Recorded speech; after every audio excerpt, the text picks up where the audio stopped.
प्रिय भोले बाबा के प्रिय भक्तों का स्वागत है आपके अपने चैनल पर मेरे साथ भोलेनाथ में।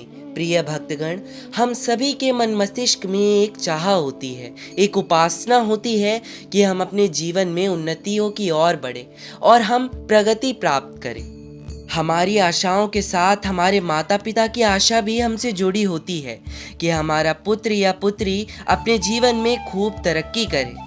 परंतु कहते हैं सफलता का मार्ग इतनी आसानी से नहीं मिलता। कई कठिनाइयाँ, कई परेशानियों का सामना करके ही वह फल मिलता है, लेकिन अवश्य मिलता है। और भगवान भी स्वयं मनुष्य को अपनी उंगली पकड़ाते हैं। परंतु बात होती है एक बिंदु की। अगर हम उस बिंदु को समझ जाते हैं तो मानो साक्षात भगवान हमें मार्ग दिखाते हैं, स्वयं हमारे प्रिय प्रभु महादेव हमें मार्ग दिखाते हैं। तो भक्तों, आज की वीडियो के अंतर्गत आप यही सारी बात जानेंगे। केवल बात है कि आप वीडियो को अंत तक देखें, क्योंकि अंत में ही वह बात आपको जानने को मिलेगी। तो आप जानेंगे सिद्धियों के बारे में। यदि यह सिद्धियां आपको प्राप्त हो जाए तो आपसे सर्वश्रेष्ठ व्यक्ति और कोई नहीं। भक्तों, सिद्धियों का संबंध एक ऐसी शक्ति से है जो आम इंसान को देवता तुल्य बनाने में सक्षम है। कोई भी व्यक्ति इन सिद्धियों को अगर पा लेता है तो वह व्यक्ति दुनिया के हर चीज को पाने में सक्षम हो जाता है। मानव शरीर की बनावट भगवान ने इस तरह से किया है कि व्यक्ति अपने तपस्या और साधना से पूरे ब्रह्मांड को भी हिला सकता है। अगर कोई व्यक्ति चाहे तो वह अपने सिद्धियों के द्वारा 5 तत्व पर भी नियंत्रण कर सकता है। एक से अनेक रूप धारण कर लेना, एक समय में अनेकों स्थान पर उपस्थित रहना, अपने आप को स्वयं विशालकाय रूप में बदल लेना आदि जैसे चमत्कारिक कार्य हैं। ये सुनने में तो एक मजाक लगते हैं, परंतु बात है कि आप कितने पूर्ण तरीके से इसके गहराई तक जाते हैं और इसको अपने मन मस्तिष्क में पूर्ण उत्पन्न करते हैं। कहने का तात्पर्य है कि गहराई से बात को समझते हैं। तो यही सभी कार्य सिद्धियों के द्वारा किया जा सकता है, जो वेदों और पुराणों में भी लिखित है।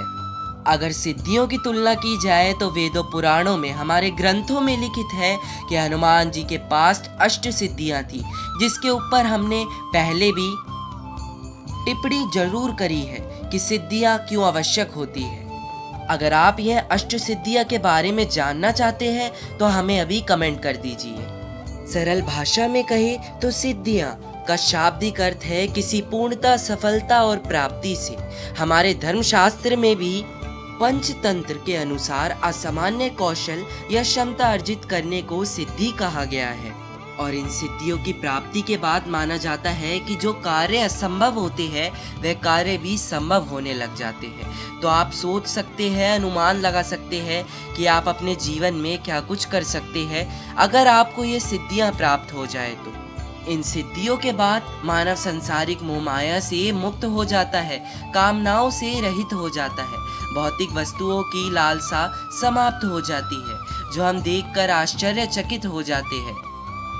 परंतु सिद्धियां प्राप्त करने की जो मैं विधि बताने वाला हूँ वह आवश्यक है समझना और उसकी गहराई को जानना। सिद्धियां ऐसी ही प्राप्त नहीं होती। माना जाता है हमारे चेतन मन और अवचेतन मन होते हैं। चेतन मन में शांति के साथ पूर्ण तरीके से संयम रखकर और धैर्य रखकर भगवान का नाम जप किया करो।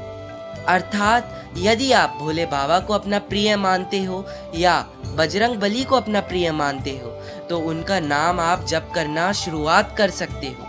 सिद्धियों की प्राप्ति के लिए कई प्रयास करो, परंतु जब आप असफल हो रहे हो तो डरो मत कि असफलता ही आपको सफलता का मार्ग दिखाती है। यह बात हमेशा ध्यान रखना। यदि एक बार आपको ठोकर लगती है तो उस ठोकर से आप गंभीर तरीके से घबराओ मत। उस ठोकर से, गलतियों से सीखो। और जब भी भगवान का नाम जप किया करो तो एक काम जरूर अवश्यक करे करो। मन में सकारात्मक विचार रखना, कभी भी गलत नहीं सोचना, न नकारात्मकता की तरफ बढ़ना। यदि व्यक्ति ऐसा कर लेता है तो वह स्वयं में भगवान बसा लेता है। तो भक्तों, यह थी सिद्धि की जानकारी कि सिद्धियां क्या होती है। यदि आप जानना चाहते हैं कि वह सिद्धियां कौन कौन सी होती है तो हमें अभी कमेंट करें। अगली वीडियो के द्वारा आपको अवगत कराया जाएगा कि वह 16 चमत्कारिक सिद्धि कौन कौन सी है। और प्रिय भक्तों, यदि आपको यह वीडियो अच्छी लगी हो तो लाइक अवश्य करें और चैनल को सब्सक्राइब भी जरूर करें और तथा बेल आइकन को भी प्रेस करें। मिलते हैं आपसे नई वीडियो के द्वारा। तब तक के लिए हर हर महादेव।